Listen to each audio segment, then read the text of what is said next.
អាមេរិកថាអេស្ប៉ាញបដូរចិត្តមកសហការវិញហើយក្នុងសង្គ្រាមអ៊ីរ៉ង់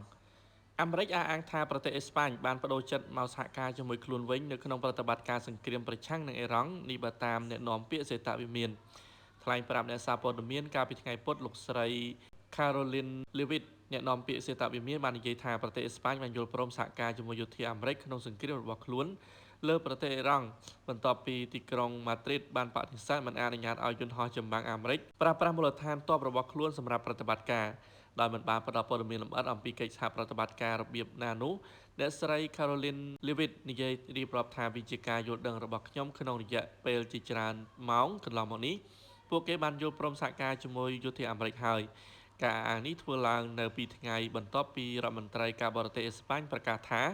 រដ្ឋាភិបាលទីក្រុងម៉ាឌ្រីតមិនអនុញ្ញាតឲ្យប្រើប្រាស់មូលដ្ឋានទ័ពលើកិច្ចព្រមព្រៀងឬមិនសមស្របជាមួយអង្គការសហប្រជាជាតិនោះទេនាយករដ្ឋមន្ត្រីអេស្ប៉ាញលោក Pedro Sanchez